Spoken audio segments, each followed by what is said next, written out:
What's shaking, everybody? You're listening to Improv Tabletop, the Fate RPG actual play where we make up everything on the spot. I'm Ned Wilcock, your host and GM, and today I'm joined by... Thomas Brower, incredibly jet-lagged. Heather Brower, glad to be home. And Caleb Anderton, the vengeful rage maniac. Hey, welcome back, Caleb. Some of you may have been expecting to hear Evan this month, but I've been having a hard time getting a hold of him. Yeah, Caleb, any news on that? Man, he's just, he's a little busy in the hospital at the moment. I'll probably be there for the rest of the month. Might be back next month, who knows?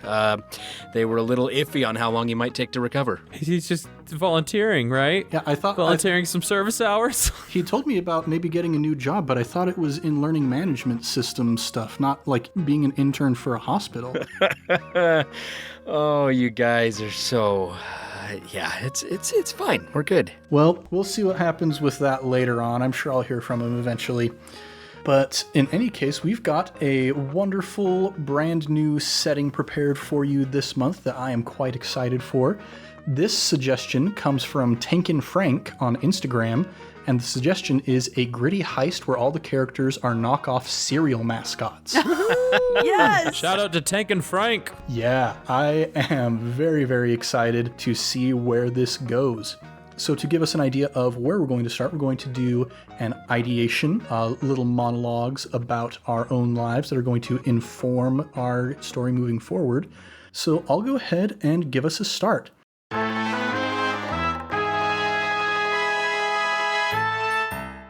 Now, this is where I'm going to come clean and admit that some of the campaigns we've done, I don't actually have that much of a frame of reference for the settings that we've done. So the very first campaign we did was based off of Jurassic Park and the Great British Baking Show. I have seen in my life one episode of the Great British Baking Show and 0 Jurassic Park movies. So this is something that is maybe a bit of a recurring theme throughout Improv Tabletop, actually. But this one, I feel like I have a leg up. Because you may remember in one of our previous episodes, I plugged a podcast called The Empty Bowl, a meditative podcast about cereal. So I am very up to date on the latest cereal news and updates and whatnot. So I feel like I can bring a bit of a professional's perspective to this story as we're moving into it. So cereal mascots, it's going to be lots of fun in that regard. And as far as heists go, we do have quite a bit of experience with heists on this podcast as well. We had a bit of a heist sort of situation in our last campaign with Halloween PD. We have the library heist, our first Avatar one-shot that I really, really am proud of.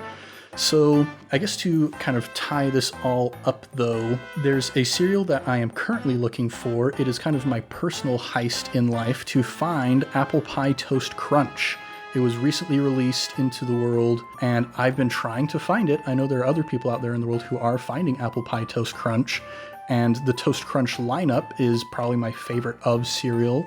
You've got your basic Cinnamon Toast Crunch, you've got French Toast Crunch, you've got Dulce de Leche Toast Crunch, a recent variant that is really, really tasty, but I cannot for the life of me find Apple Pie Toast Crunch. So I might have to put on my mask and break into some grocery stores and see if I can hack into their order fulfillment system so that I can get myself some of this delicious cereal. And that's what I've got going on. Let's go to Thomas. Well, that's a lot. What is your experience with cereal and or heists? Well, I wasn't lying in a previous campaign where my dad is a dentist, and I am the son of a dentist. And I would say as a result, we did not get a lot of sugar growing up, you know, because it's not good for your growing body and you bounce off the wall or whatever propaganda gets fed to us these days. So a birthday treat that we had in my house that had 7 kids was that when it was your birthday, you got one whole box of cereal of your choosing all to yourself. Ooh. And normally my parents were the parents who would only get like shredded wheat cereal, not even frosted shredded wheat. They'd get the grape nuts with grape nuts. In order to eat the grape nuts, I actually didn't mind them because I poured a literal half a cup of sugar into it every single morning. So I would pour my milk in, and then I'd just start shaking the sugar over it, and I'd see it like sink into the milk. And then I'd do it again, and I'd see it sink into the milk. And then when it stopped sinking into the milk, that's when I knew I had enough sugar. Oh my goodness. And I'm just remembering this. This is a live memory for all of you, because I totally forgot about this in my childhood up to this point.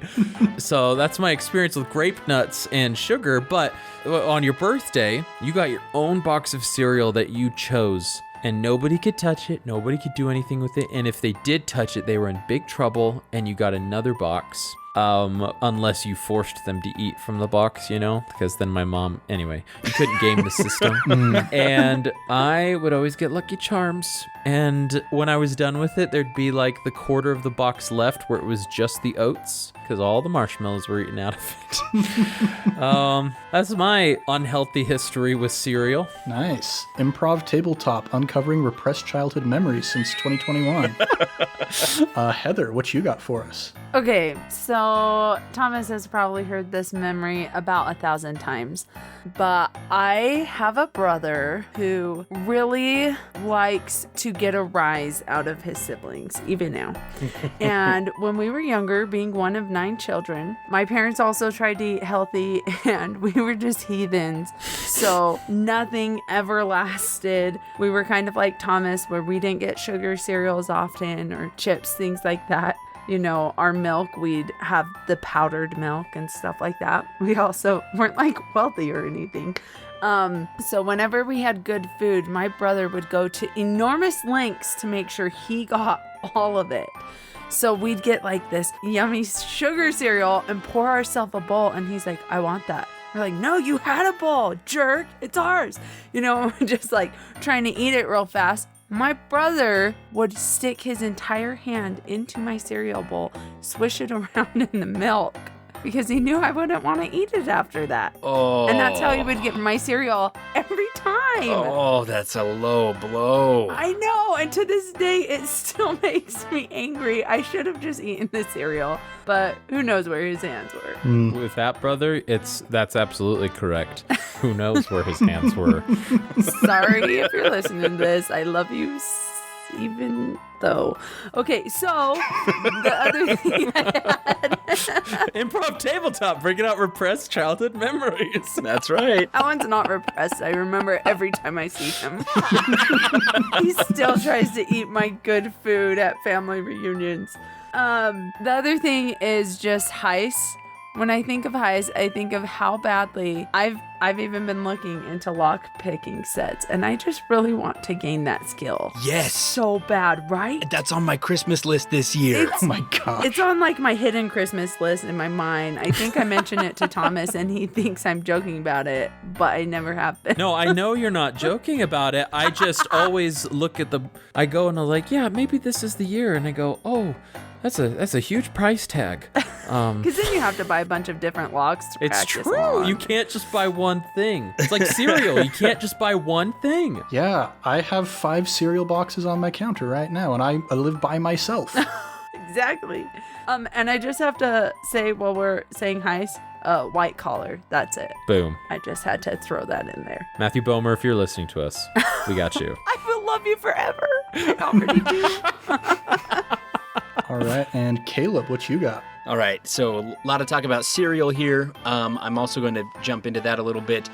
Do you guys remember the crazy honeycomb commercials from like the 90s where the dude would eat the honeycomb and then turn into like some wacky, terribly computer animated like honeycomb monster dude? Yep. Yes, the monster's name was Crazy Craving. Crazy Craving. Okay, so I did not know that, but I remember like we didn't buy honeycomb very often, but whenever we did, that was like my dad's cereal of choice. And as a little kid, I was like genuinely afraid that my dad, because of eating honeycomb, was going to turn into that crazy honeycomb monster dude. No joke. So that's the first thing that came to mind. Second, Thomas mentioned Lucky Charms, And I absolutely hate Lucky Charms marshmallows. There is like nothing more than the texture of those things when you bite down on them that like makes my teeth hurt more. That's a bad feeling. So that's the next thing. And the next thing that came to my mind is, man, I've really been kind of getting into a heist movie mood lately, and this kind of is just fueling that. Haven't seen too many of like the big heist movies, you know, any of the Ocean's movies or anything like that, so that's kind of on my, those ones are on my list, but like, I don't know, I've been really into them lately. Like, I think it's because my wife and I just rewatched National Treasure recently. And man, I'm watching the whole heist scene. I'm like, this is good stuff. Like, why do people make fun of this movie? It's a map. Anyway, and then we of course did the heist one shot for Avatar, and that was super fun, and that's been on my mind a lot. So yeah, I quite enjoy a good heist, and I've been in that mood lately. So if you have any heist movies to recommend to me, please post them on our Instagram account, and I will start making a list. Right on, right on. Ned, can I interject something real quick? Go for it. I think this memory has to be put into this ideation because you just brought up Nick Cage. And I didn't know Ned very well, but he definitely rifled through my things and Thomas's things and Caleb's things and totally put pictures of Nick Cage. No, that was not me. Yes, it that was. That was not me. Yes, it was. Who was it? I swear, in front of our entire listening audience right now, I was not the one who put those Nick Cage pictures into the pizza box. It was Ned. I remember finding those. Yeah, they were everywhere. Just a couple weeks ago, I went through something and I was like, Nick Cage. Okay, Ned, if it wasn't you, then who the heck was it? Heather still isn't convinced. It had to have been Ned. I remember Austin saying that he knew who it was, but he never told me. I remember him saying that too. These past 6 years, I've been so believing it was Ned. So that's not going to change anytime soon. You can believe what you want, but I will promise you from the depth of my heart as a friend of honor that it was not me, but, you know, you live your life. So, now that we've got our ideation all figured out, we're going to start putting this world together a little bit, and then we're going to figure out how our characters fit into this world. So, my first thought is occasionally in the Empty Bowl, the hosts, Justin and Dan, will talk about how there are the 4 big cereal companies. We've got Post, Kellogg's, General Mills, and Quaker. And it can be difficult for new cereal companies to make it into that sphere when you've got these 4 big monopolizers all kind of vying for the top position. And there have been some companies like Larabar and Kind Bar and Cliff Bar have managed to make their own cereals and get them up onto shelves. But like these independent cereal companies have a really hard time making it onto store shelves because they just don't have as much money. So I'm thinking if we're knockoff cereal characters, I like the idea of like trying to dismantle the big 4 and take them down. Oh yeah. Yeah. I like it. Dig it. Okay. Are we all from the same company then? We can be. We can all be from different companies, whatever you guys want. Maybe we're all from different companies, and this is how we got brought together, because we have to take down the big 4 for any one of us to survive. Yeah, getting together out of necessity. Okay, with that in mind, let's start figuring out who our cereal mascots are. Any of you who have a nice, strong idea to start out with? I do. Thomas, what you got? If you were to like have a camera zoom in on me, I'd probably be like on the corner of a street, sitting there with like a ratty blanket wrapped around me, you know, like coughing into my hand as I take a swig of like chocolate syrup, and just like start downing it. Just a really broken dude, you know? And as I stand up, I'm fairly short still, like maybe 3 feet tall, and I've got like half of my hair is like white and then half of it is like black, but the dye is like going out, you know, like it was dyed black. It's like your roots are growing out? Yes, that's more like it. Like my roots are growing out. Exactly. And so I pick up like my captain's hat of a ship, and it is pretty typical. It's just from side to side. And it's instead of blue, which is that darn captain stole my design, mine is bright green. And as I stand up and twirl my mustache and dust off my bright green captain's uniform, my name's Captain Chew. Instead of Captain Crunch, I'm Captain Chew. Everybody's favorite cereal texture. Yep, absolutely. And I just spit some of the chocolate syrup out to the side. I go, "Ugh." And so he's just kind of a broken individual who was overshadowed by the different texture by Captain Crunch. Gosh dang, Captain Crunch. And sort of dust myself off and I start walking down the street. All right. So if we were to coalesce that into a high concept aspect, what do you think that would be? High concept, ambitious, broken, and vengeful?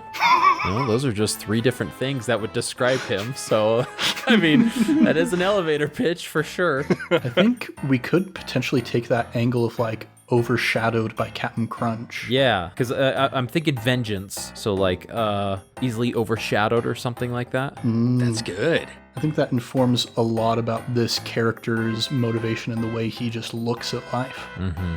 Now, what's something that gets Captain Chew in trouble on occasion? His stubbornness, stubborn to the bone. He was so stubborn and so sure that chew was the texture that people wanted in a cereal. That they wanted to work on it and really like marinate it in the mouth, but where does that let him? So stubborn to the bone. That's an easy way to describe that, but maybe there's a cereal pun that we can add to this? Yeah. I'm trying to think of a cereal pun, something more so thematic. Here's what I'm thinking. Okay. One of the most common chew elements that you see in cereal is raisins, like Raisin Bran, for example. And so I'm wondering if maybe like Captain Chew's cereal is primarily prune-based. So instead of being stubborn to the bone, he's stubborn to the stone, the pit of the plums. Oh, nice, yep. Stubborn to the stone. Because you got to get through the whole prune.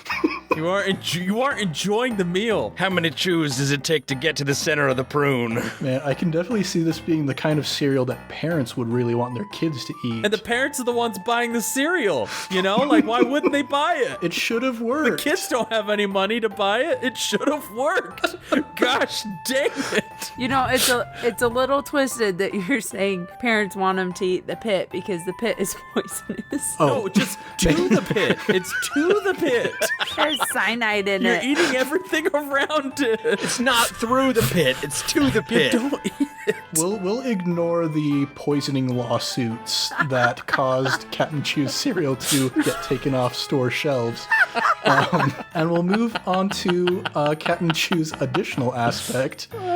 So, Captain Chew, the aspects that you are going to get to choose from are: I turn the milk black, when in the wrong, pretend you have amnesia, and only one more item on my bucket list. Oh, man. I've got to take I turn the milk black. Prune juice. Usually, to quote Dan and Justin from The Empty Bowl, don't forget to drink the milk, but I'm not sure I want to drink this milk. The prunes will probably counteract some of the stomach issues you'll have with the milk, and so it might be better for, those of us who are lactose intolerant. Everything will get out of there mighty quick, so you won't suffer for very long at least. Well, you can get a second bowl in real quick. Yeah, moving on from that. That brings us to our peak approach. Which approach do you think is the number one for Captain Chew? Forceful. Very forceful in my ideas. That's why they got greenlit. They didn't go anywhere, unfortunately, but that's my peak approach. You were sitting there in the boardroom with all the audience researchers just like, no, I tell you, prunes. That's what the kids are going to love. I love prunes, you guys. I love them so much. Next up, we've got a stunt for Captain Chew. Do you have a cool ability or a piece of equipment in mind? Oh, gosh. No, I don't. This guy's just a broken man in my head. I gotta think about this. What if we do your flask of chocolate syrup that you apparently have on you at all times? Yes, that's it. My flask of chocolate syrup. That's it. That's my item. It's like courage in a bottle. Liquid luck. There you go. All right, so that's Captain Chew. It sure is. Also, I'm going to try a voice today, and I'm committing to the whole month, and it's probably not going to work, but I'm committing. What a guy. Let's see. Heather, do you have a character in mind? I do. As Captain Chew walks off the corner, spits a little bit. The box right next to him on his corner, the flaps flip open, and out pops, it almost looks like a little beagle. Really fat and short, wears a little red sweater, one black ear, and he has a robber's mask that is just up on his forehead. He's not like wearing it or anything. And his name is Chip. Some people might actually remember him, but he had to move on for being too fat and cover an off-brand cereal instead because they told him weight was an issue and moms don't want to see a fat dog trying to sell a certain brand of cereal. And they replaced him with a skinny wolf. So he had to go peddle a new cereal, which was called Sugar the Grape Nuts. And parents wouldn't buy that either. Man, Grape Nuts couldn't just stay in its lane. It's a cereal for old people, not for young, hip people. Yeah. But this new cereal, it's not Grape Nuts, it's Sugar the Grape Nuts. Yeah. The new cereal.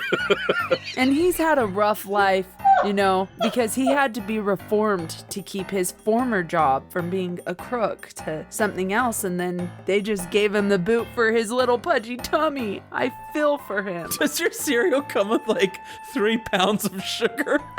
Like in a separate container? So you can just... In fact, it does, Thomas. It also comes with its own special sugar milk. The shelf-stable variety. It's the powder milk. I love how this is not necessarily a knockoff character, but just a really washed up character. Should we name drop the cereal that let go of him, or is that too sensitive for him? I think he wants everybody to know that Cookie Crisp is the worst. They will make you fat. I think that actually sounds like a good high concept aspect. Oh, that's great. Cookie Crisp is the worst. I also love how all of our characters are just straight up hobos. This is great.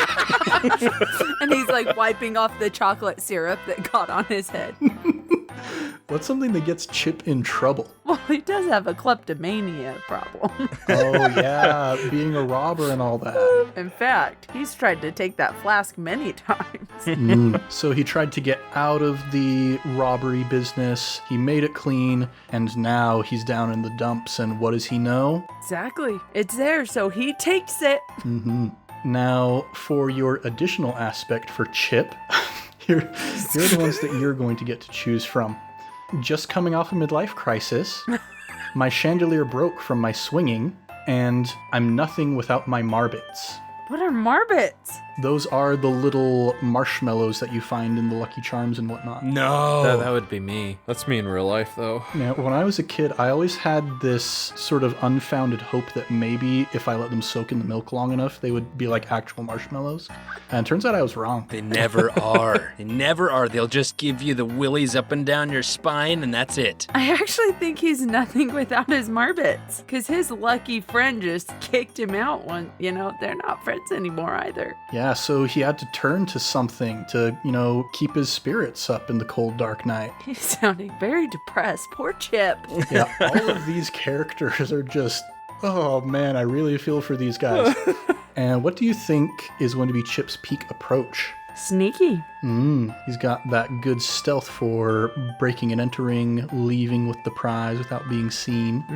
Very nice. And that just leaves us with the stunt then. I think his stunt, he can still give those really big puppy dog eyes Oh, yeah. that will melt anybody's heart. So in the event that he does get seen while he's sneaking around, he can still get a bit of charisma in there. Yes. Very nice. Okay, so that is Chip. And then our last character is Caleb. Do you got something in mind? I do. So these guys are both pretty down on their luck. Out in the gutters, just down in the dumps. And along struts the guy who's gonna pull them out. The guy who has got the answers to their problems. And in struts a giant Brahma chicken. I don't know if you guys have ever seen a Brahma chicken, Brahma. If you have not, just do yourself a favor and Google one of those bad boys. They're like chickens that are literally 3 feet tall. I am Googling them right now, and wow. Oh my gosh. They are Wow. humongous chickens that just grow that way. And they've got boots too. Like they've got a fringe down on their feet that look a lot like boots. So he's strutting in there with his boots, with his, flappity flap on the top of his head, flapping back and forth as he struts along. My name is Brockadoodle-Doo. Ooh. And not so much of he's not been rejected just yet. A bit incompetent, maybe. His dad is a rich company owner, probably trying to make his own cereal company, and Brockadoodle-Doo, Brock here, is just the mascot, mostly because his dad was too cheap to find anybody else. Cheap, that's a chicken joke for you. And so he comes strutting in here to his friends, and he says, hey, my dudes, how you guys doing? It's real good to see you here, but I guess we got to finish building his character first. Yeah, so with all of this in mind about Brock, what do you think his high concept aspect is going to be? His high concept aspect is he is a boy from the Gilded Roost. Used to money, used to a lot of it, used to being able to get what he wants by name dropping his dad and all that. He's a boy from the Gilded Roost. Gilded Roost. I dig it. Now, what's something that gets Brock in trouble? Brock's a little ditzy, like most roosters. He will actively go after anything shiny. So we got kleptomania in one of our characters, and we've got an obsession with shiny things in our other character. Nothing bad could go wrong. Exactly. And now for Brock's additional approach, our audience suggestion, these are the ones you'll get to choose from. I'd rather eat a spider than a corn-based cereal. 1 for the money, 2 for the show, and none left for yourself. Or always looking for the boxed prize. Ooh, I do kind of like that one. I'm gonna go with it. Always looking for the boxed prize. Right on. He's an ambitious young rooster. He is, that's right. Very nice. And what do you think is Brock's peak approach? He's definitely flashy, man. He's just gonna be a flashy guy. I mean, when you are a rooster that big, like I'm looking at a picture of a young girl holding this chicken, and with the feet dangling to the ground, it's not much shorter than this girl is. It's even more impressive when you find like pictures of full-grown men holding these chickens, and you're like, that is scary. That's like a velociraptor. Getting in touch with a previous character there, eh? That's right. All right, so the only thing we got left for Brock is his stunt. He's gonna name drop his dad. Nice. Brockadoodle-Doo's dad is the, big hotshot CEO of Bran Rocks Incorporated.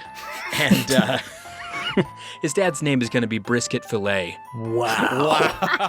That is a powerful chicken name.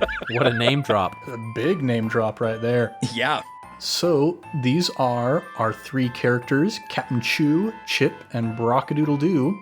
So now that we've got our characters all figured out, we already have kind of a gathering happening of these characters. So let's just zoom in on what's happening here already and see how it plays out. We've got Captain Chew has just spit on Chip's head, and Brockadoodle-Doo is coming strutting on in. So let's turn the narrative over to our players.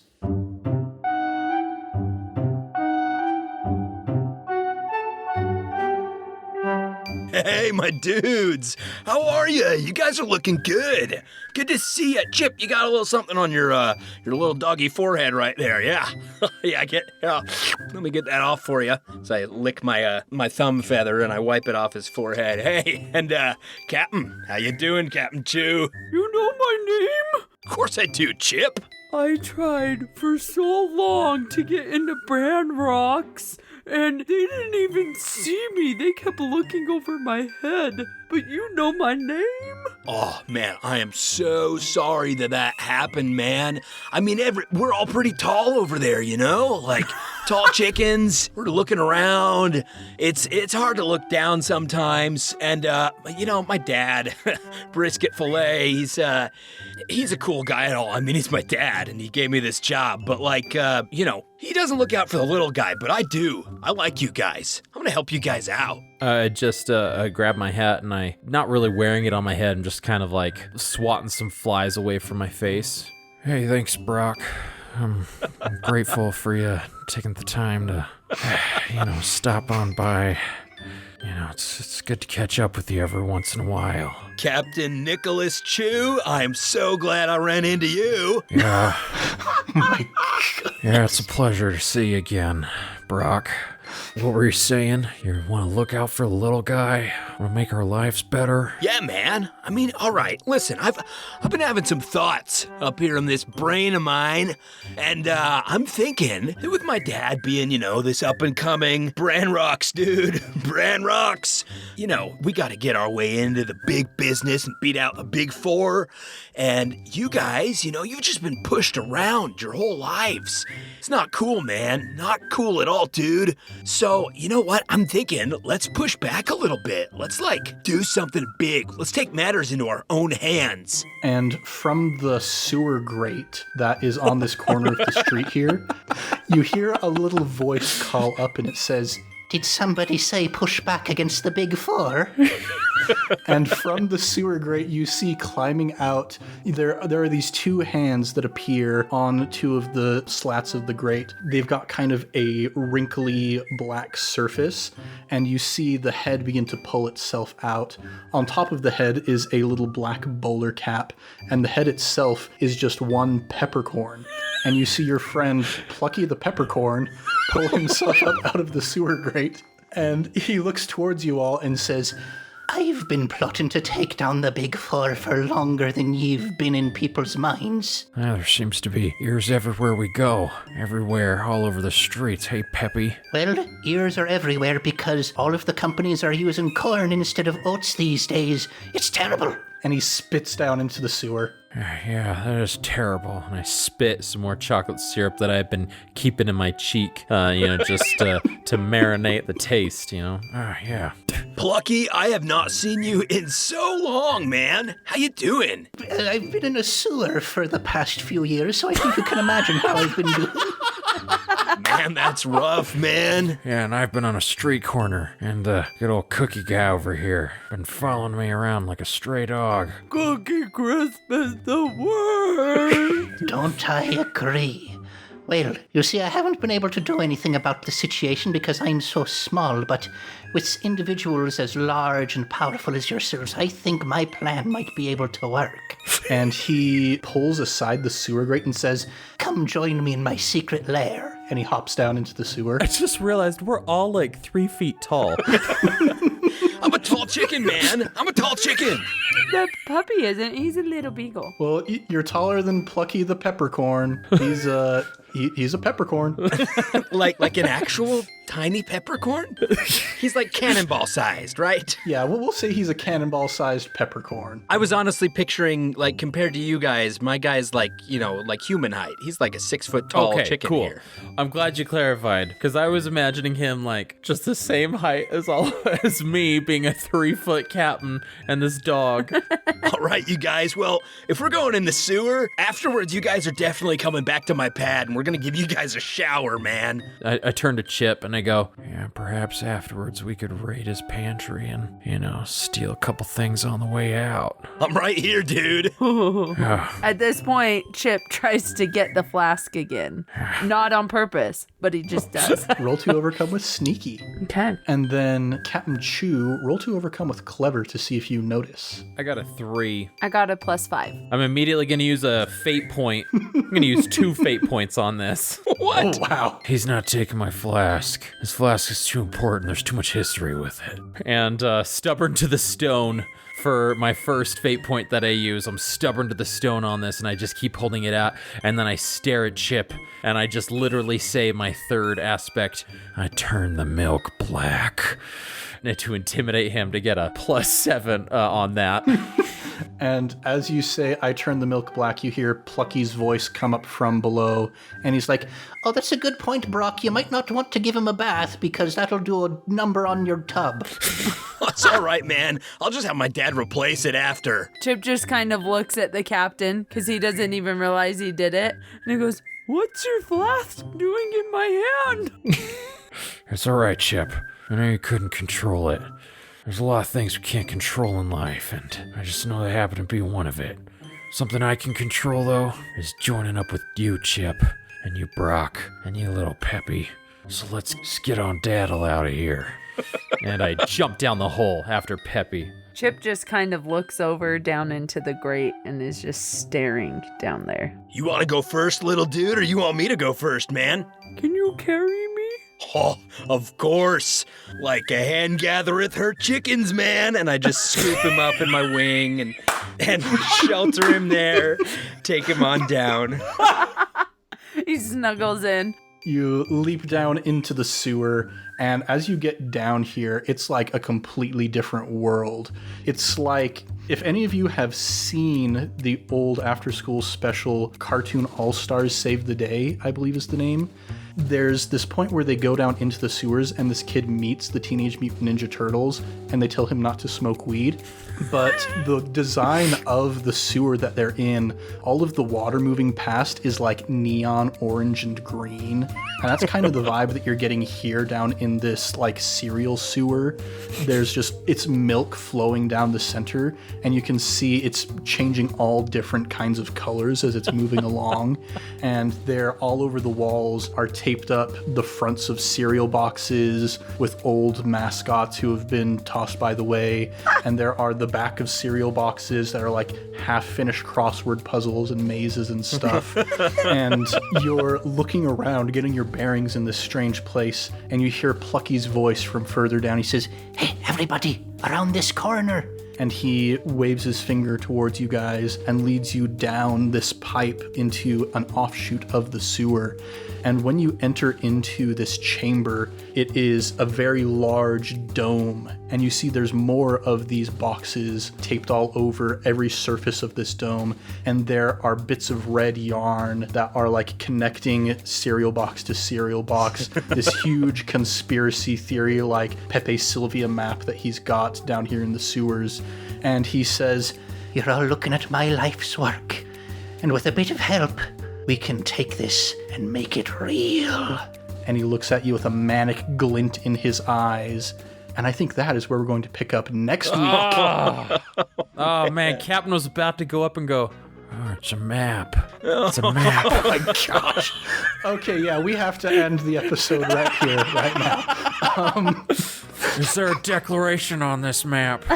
Well, he's going to declare something, that's for sure. But we're going to have to see that next week, because we're going to be back next week with more adventures here in the world of the Balanced Breakfast Brigade. If you want more, go ahead and subscribe, maybe even give us a review.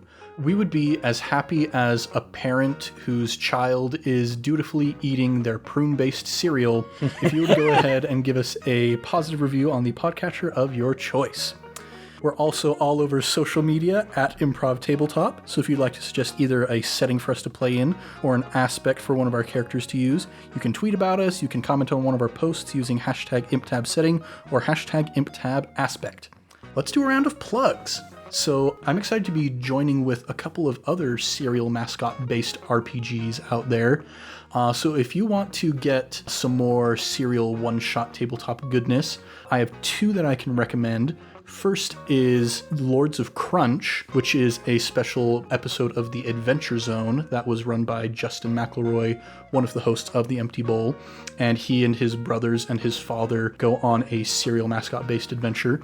The other is on Dorkly's YouTube channel, their Table Pop series. They have a serial mascot one-shot featuring Brennan Lee Mulligan as Tony the Tiger, and he does a really phenomenal job at that. And, you know, while we're on the subject of Table Pop, Brennan also does a Great British Baking Show themed one-shot on Dorkly's YouTube channel. So we've got that connection there as well. And I should probably come clean at this point and mention that Gladia Chittenden Cholmondeley was basically a ripoff of one of Brennan's NPCs. But you know, they say that stealing is the sincerest form of flattery or something like that? Imitation. Imitation, yeah. Same thing. So Brennan, if you're listening, I hope you are flattered, and also you are one of my heroes, and without your inspiration, this podcast wouldn't exist, and I'd love to have you a guest on the show someday. Yeah, shout out to Brennan. Shout out to Brennan Lee Mulligan, my favorite celebrity DM. The saint. Now, Thomas, you got anything that you would like to plug? Well, There's a long list of Nick Cage movies that I could plug here. Oh boy. But I think we know them, so I'll leave that to your own devices. But as always, we have our sister podcast, I Cast Fireball, where I'm the dungeon master and take a turn sitting in the DM seat. And it's an actual play 5e D&D adventure where we go through the campaign Tyranny of Dragons. And Ned is a cast member there where he plays a cute little kobold. And so hop on over there and give us a listen, and hope to see you all there. Right on, right on. Heather, you got anything that you would like to plug? Yes. I would like to plug the Giant of Comedy. If you've never heard of him, he is the power that you can call upon to be funnier without seeming like you're pushing it. And if you think that sounds like a great title for an improv troupe, you can't take it. It's already been taken. It's just on a hiatus. It's true. Yes, so once upon a time in December of 2016 or 2017? 2016. We, the four of us, performed our first paid improv gig. And so we started our own little improv troupe, the Giants of Comedy. And this is the first time that all of us have been doing improv together since those olden days. Yeah. Man, getting the band back together. Feels good. But yeah, if you want to steal that name, don't, because it is ours. Caleb, is there anything that you would like to plug? I do have a brand new audiobook that just came out today as the day of this recording. Yeah. It is The Long Rifles by Wayne Grant. It is the sequel to the last audiobook I did, which was No King, No Country, also by Wayne Grant. Great set of historical fiction novels. Check those out. If you haven't already, you can get them on Audible through Amazon or Apple or whatever. I would also just like to plug Vengeance. If you know anybody in your life who has caused you any sort of inconvenience, who has just placed the proverbial straw on the proverbial camel's back that has made you snap, you only live once. Vengeance, you guys. Take some revenge. As all of our serial mascots here are going to show. That's right. So, thanks for joining us here in the world of the Bounced Breakfast Brigade. I'm Ned Wilcock, your host and GM, and I've been joined by... Thomas, why is it burned? Why is it burned? Heather, half asleep. And Caleb, Brockadoodle-doo. Much love and stuff. We'll catch you next week on Improv Tabletop.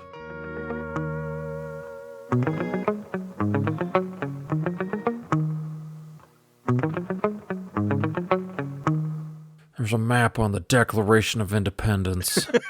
So I have a big stack of those papers still that when I'm sharpening my knives, I need to test the edge of my knife for sharpness. On the paper. So I use those printouts of Nick Cage to test how sharp my knife is. I feel like he would be proud of you for doing that. That's something he would appreciate. That's a really sharp knife there, son.